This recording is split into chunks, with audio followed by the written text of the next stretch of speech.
The first time I noticed it, I was sitting in my driveway with the key turned to accessory, listening to the radio while I waited for my wife to come out of the house. The fuel gauge twitched. The radio cut out for half a second. The dome light flickered. Nothing dramatic, nothing you would write down. And then everything came back, and I drove to the grocery store, and I forgot about it for 3 years. I should not have forgotten about it. Because what I was looking at, without knowing what I was looking at, was the exact failure mode the Department of Defense has been studying since 1962. The small, quiet stutter that every car on the road does, occasionally, when something invisible passes through it. For a long time I assumed that was just how cars are. Wiring gets old, connections corrode, electronics are finicky. That is the watered-down version of the story, and it is the version I believed. Then I found something I should not have been able to find. It was a 1,997 report from the United States Commission to assess the threat to the United States from electromagnetic pulse attack. Declassified in pieces over the next decade. One specific paragraph stopped me cold. The Commission tested modern passenger vehicles inside a shielded chamber at the Naval Surface Warfare Center in Dahlgren, Virginia. They subjected 55 cars and 18 trucks to electromagnetic pulses ranging from low intensity to the levels expected from a high-altitude nuclear detonation. The cars that were running stalled, most restarted, some did not. And buried in the technical annex was a sentence I read 4 times before I believed it. The component that failed first, in nearly every case, was not the computer. It was not the alternator. It was a single sealed unit no larger than a deck of cards, mounted somewhere most owners have never opened the hood far enough to see. The report pointed backward, to something older, to a piece of automotive history that started in a place you would not expect, with a man whose name almost nobody remembers. In 1962, the United States detonated a 1.4 megaton thermonuclear device 300 miles above Johnston Atoll in the Pacific. The test was called Starfish Prime. 900 miles away, in Honolulu, streetlights went dark. Telephone lines burned out. A microwave link to Kauai failed instantly. The Air Force had expected an electromagnetic pulse. They had not expected it to be that strong, that far away, on that many systems. The classified after-action analysis ran for years. One of the engineers assigned to the follow-up work was a man named Conrad Longmire at Los Alamos. In 1965, he published the equations that describe exactly how a high-altitude pulse couples into long wires, metal frames, and electronic circuits. Those equations are still the foundation of every EMP hardening standard the military uses today. Now here is what happens next, and this is the part I had to read twice. By 1976, General Motors had a research contract with the Defense Nuclear Agency to study how civilian vehicles behaved under transient electromagnetic conditions. By 1983, the Society of Automotive Engineers had published Technical Standard J1113, which sets specific limits on how much electromagnetic interference an automotive electronic component must tolerate. By 1989, every major manufacturer was building to that standard. One specific component inside every car was being designed, tested, and certified against pulses that mirror. On a much smaller scale, exactly the kind of disturbance the Dahlgren report would later confirm. The automotive industry knew. They had known for decades. They built around it. That component is called the ignition control module on older vehicles.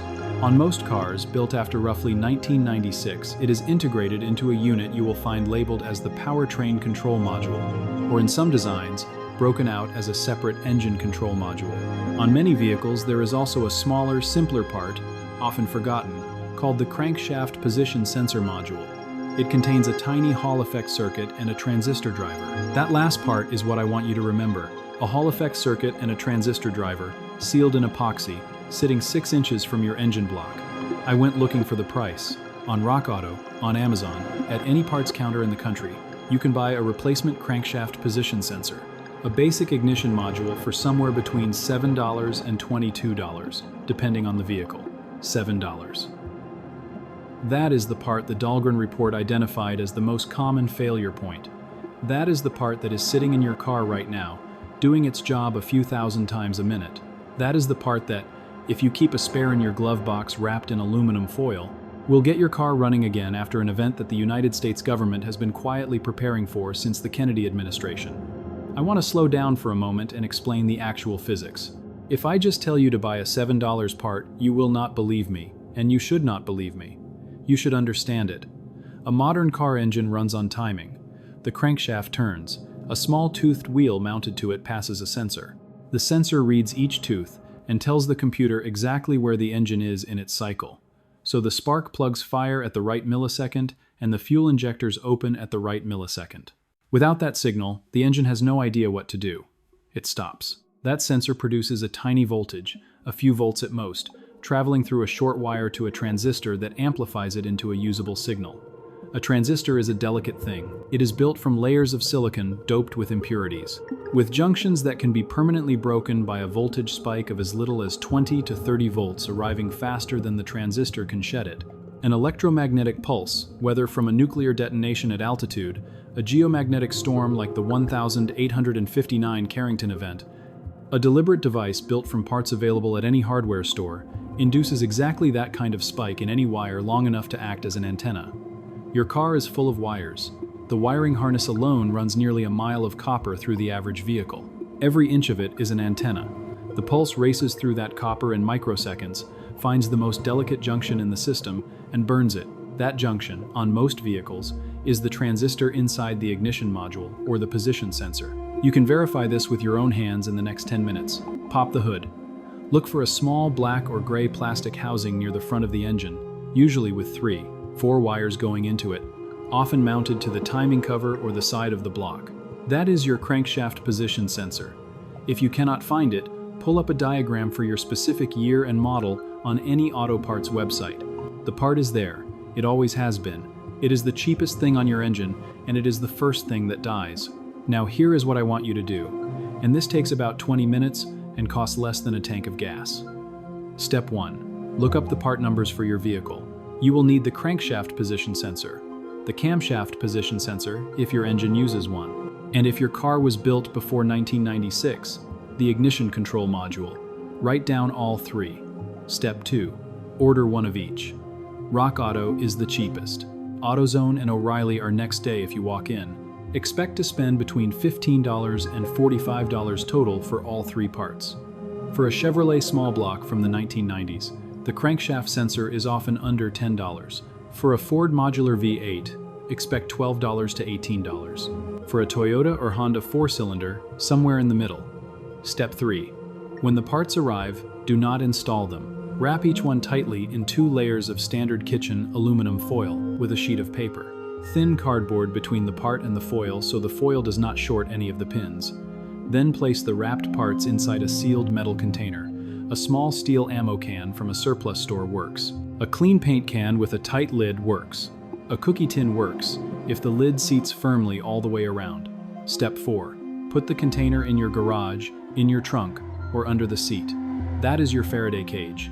The foil and the metal container together attenuate an incoming pulse by something on the order of 60 to 80 decibels. This is more than enough to keep the delicate transistors inside the parts intact, while every unprotected transistor in every car on the road is being cooked. Step Cinch.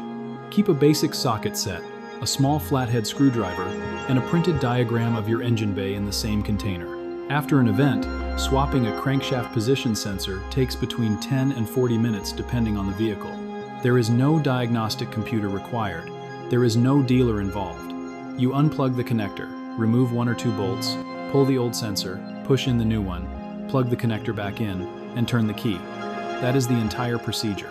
$7 for the part, $3 for the foil and the can. 20 minutes of labor. Your car runs again while everyone else is walking. Now I told you at the beginning that I was holding one piece of information. I want to give it to you now. In 2008, the commission I mentioned earlier delivered its final report to Congress. The report estimated that a single high-altitude nuclear detonation over the central United States could disable a significant portion of the electrical grid, a meaningful fraction of operating vehicles. Recovery would be measured not in days but in years. Casualty estimates in the worst-case scenarios reached into the hundreds of millions over the following 18 months, primarily from the collapse of food and water distribution. The report was not classified. It was published. It is available, right now, on the website of the United States government. Congress has held hearings on it in 2008, in 2017, and again in 2019. In March of 2019, President Trump signed Executive Order 13865, titled Coordinating National Resilience to Electromagnetic Pulses, directing federal agencies to prepare for exactly this scenario. None of that information has ever appeared in your owner's manual. The automotive industry knew, by 1976, which component would fail first. The Society of Automotive Engineers wrote the standard that proves they knew, by 1983. The Department of Defense confirmed it by 2004 in Dahlgren, Virginia. The President of the United States signed an order acknowledging it in 2019, and the part itself, the $7 piece of sealed epoxy that decides whether your family drives, walks, sits on a shelf at every parts store in America. It is sold to people replacing it for normal wear, none of whom are told what else it protects against. The replacement parts market for ignition components and position sensors in the United States is worth approximately $4.8 billion a year. The aftermarket as a whole is over $300 billion. None of those companies have any incentive to tell you that the cheapest part on the shelf is also the most strategically important one you will ever buy. They are not lying to you. They are simply not mentioning it. The manual chose not to mention. The regulators chose not to publicize. The industry profited from silence. There is one more thing. During the Cold War, the Soviet Union built its military vehicles, its command trucks, its mobile radar units, with point-to-point wiring and vacuum tube electronics long after the West had switched to solid state. Western analysts mocked them for being primitive. We laughed at the old technology. We called it backward. It was not backward, it was hardened. A vacuum tube does not care about an electromagnetic pulse. A point-to-point wired ignition system does not have a transistor to burn. The Soviets were not behind, they were ready. And somewhere in a Pentagon archive there is a memo, written in the 1980s, in which an American analyst finally understood what he had been looking at for 30 years. He recommended that the United States consider, quietly, hardening its own civilian vehicle fleet. The recommendation was studied, it was costed, it was shelved. Hardening every car in America would have added roughly $200 to the price of each new vehicle. The industry pushed back. The recommendation died, $200 per car, in 1985 money, to protect the entire civilian fleet of the United States from a threat the government had been studying for 23 years. They decided it was too expensive, so they left it to you. They left it to a $7 part wrapped in kitchen foil, sitting in a cookie tin in your garage. Go buy one tomorrow. Buy two, actually. Buy three.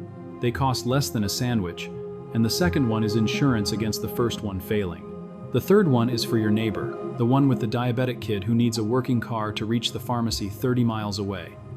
Because here is the part nobody wants to say out loud. In a grid-down scenario, in the 72 hours after a high-altitude detonation, a severe Carrington-class solar event, the people who can move will survive. The people who cannot move will wait. They will wait for help that is not coming, because the help also cannot move. The ambulances are dead, the fire trucks are dead, the police cruisers built after about 1990 are dead. The diesel semis that haul 90% of American food are, depending on the model year, either dead or limping on degraded sensors. The just-in-time supply chain that keeps your local grocery store stocked for roughly 72 hours becomes a museum exhibit. In 1977, New York City lost power for 25 hours. Not an electromagnetic pulse, just a lightning strike on a substation in Buchanan. 1,600 stores were looted. Over 1,000 fires were set. 4,000 arrests. And that was one city, for one day, with the rest of the country still functioning, still able to send aid, still able to drive trucks full of supplies across the George Washington Bridge the next morning. Now imagine that same breakdown, but the trucks cannot start, and the bridge tolls cannot process, and the traffic lights are permanent dark. And it is not one city, it is every city, simultaneously, from Bangor to San Diego. The Congressional EMP Commission, in its 2008 report, estimated that within 12 months of a nationwide grid collapse, the population of the United States could decline by as much as 2/3. 200 million people, from starvation, from untreated illness, from violence, from exposure. That number was published. It was entered into the public record. Representative Roscoe Bartlett of Maryland read it on the House floor. The hearing was sparsely attended. The networks did not cover it. The number 200 million did not trend. And so we arrive at the small absurdity at the center of this whole story. The Pentagon knew. The utilities knew. The automakers knew. The insurance actuaries knew. Senator Ron Johnson held hearings on it in 2019. Dr. Peter Pry wrote about it for 2 decades until his death in 2022. Warning anyone who would listen that the fix was cheap and the cost of inaction was civilizational. Almost nobody listened. The fix is still cheap. The cost of inaction is still civilizational. And the actual part, the thing that lets you turn the key. Hear the engine cough to life on a morning when nothing else in your town is making a sound. Costs $7 at any auto parts store in America. Wrap it in foil, put it in the tin,